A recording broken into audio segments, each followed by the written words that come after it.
Before you submit your Chevening application, here are some last-minute preparation tips to help you stand out in your application. So make sure to stay to the end of this video. Hey guys, welcome back to the channel. If you're new here, my name is Frida, and this channel is all about scholarship abroad, life in the UK, and personal development. So if you're new here, please subscribe, hit the like button, and make sure to also turn on the notifications so that you know whenever I post. If you're a returning subscriber, thank you for always coming back. You guys are the real MVP. Now, without wasting much of your time, I want to go straight right into the last minute tips that I have for you as a Chevening applicant. If you want to know when applying for the Chevening scholarship or any scholarship, is to know the purpose of that scholarship. What is that scholarship about? What is their aim? What do they want to offer students? Obviously, they want to offer students money to study, but what is their main aim? So the aim of Chevening is to enable outstanding emerging leaders to be able to study in the UK. And now we have the keywords there. The keywords are outstanding emerging leaders. So if you have these three words at the back of your mind, you will be able to write the different essays in any essay that you're going to write is going to reflect these keywords because they are the foundation of your essay. Basically, they are the foundation of this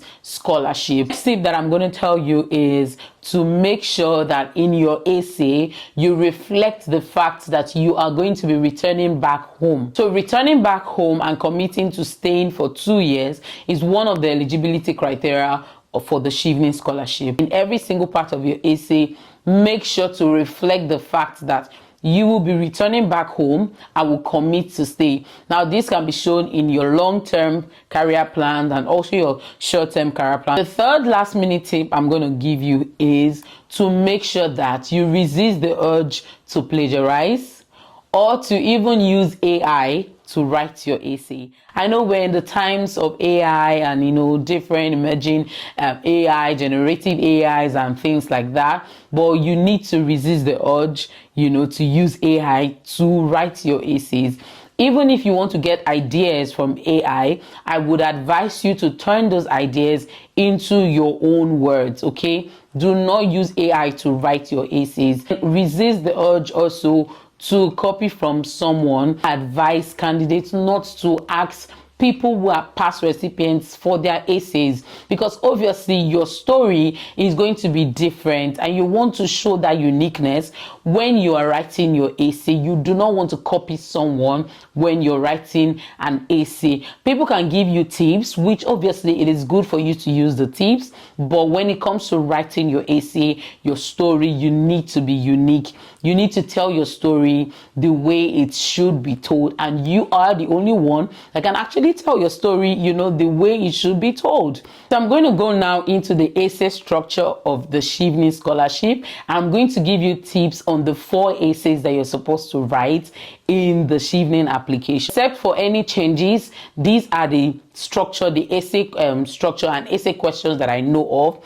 There may be future changes. So in case you're watching this video in years to come, things might have, obviously changed, but for now in 2024, these are the essay questions that I know that the Chevening scholarship usually would set. So the first essay you're supposed to write is the leadership and influence essay. Now in this essay, you're supposed to mention times when you've been a leader or even a follower, but maybe you were given, you had a problem that you solved, or you were given a task that you actually achieved. Now in answering this question, you should use the STAR approach. What was the situation? What was the task? What was the action that you took? And the results. Okay, the STAR approach is always the best when it comes to writing essays like this. So yes, Chevening is asking you to give examples of your own leadership and influencing skills. So you cannot give examples of somebody leading you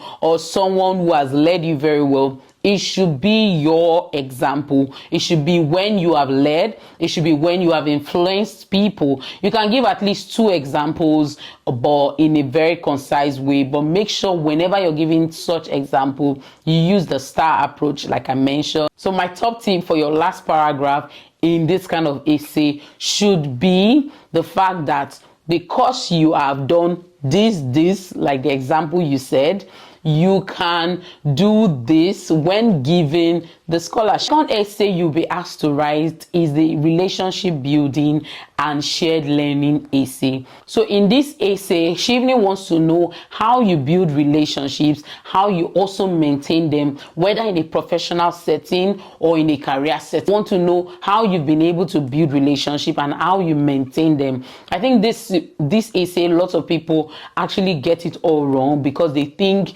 Chevening is asking for just something very big. They're not asking for something very big. They just want to know your professional life.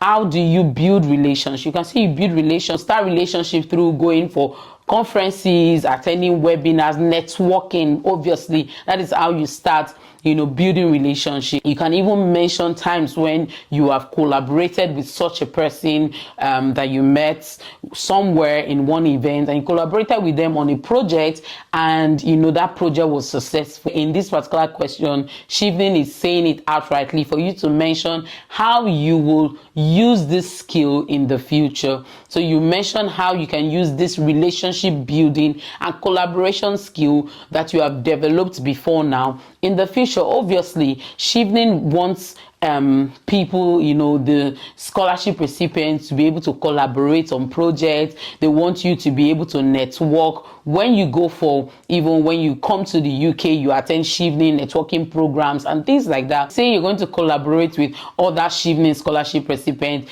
in your field, because obviously you can't collaborate with everybody. Say I'm a lawyer and I collaborate with people in that law field that I belong to, and maybe people that are passionate about human rights, girls advocacy, things like that. Even with organizations in your country that you can volunteer with and you can even collaborate with when you come back. So the third essay that you're going to write is the studying in the UK essay. To choose 3 university courses that you're interested in and show how they relate to your past academic and professional experience. This particular essay, you will need to mention those 3 courses, why you chose them, and what some of the modules are actually about. Top tip here would be for you to choose at least 3 courses that are related into human rights and globalization, and you've chosen that course in the University of Bristol. Your next course, if you're choosing it, say in the University of Brighton or University of Sussex, whatever university, you should choose a course that at least aligns with that first course that you've chosen. Doing something like that actually helps Chevening to know that you are focused on this particular thing, you're passionate about it, and this is what you actually want. Essay is the career plan essay, and my top tip here is to make sure that you write your goals in a smart way. So the SMART goals should be specific, measurable, achievable, realistic, and time-bound. And when writing this, you should divide it into your short-term goals, your medium-term goals, and your long-term goals. All these goals are when you return back to your country. So your immediate goals will be the short-term goals, what you will do upon returning, and the medium term should be 2 years, 3 years from returning, and then your long-term goals will be 10, 15 years. Another thing to know when writing your goals is to check what the UK government is doing in your country, especially in your particular field. So you can go on Google and search the UK government in Nigeria, so the UK government activities in Nigeria, and how you can support those activities, how you can collaborate to help in that your field. That is going to be a plus for you in your Chevening essay. Now you're done with writing your essays, the next thing you need to do is to proofread. You need to make sure that your grammars, your expressions, and every single thing you're writing is coherent, is consistent, and your grammar is correct. So make sure to edit and also give it to a second person to have that second look.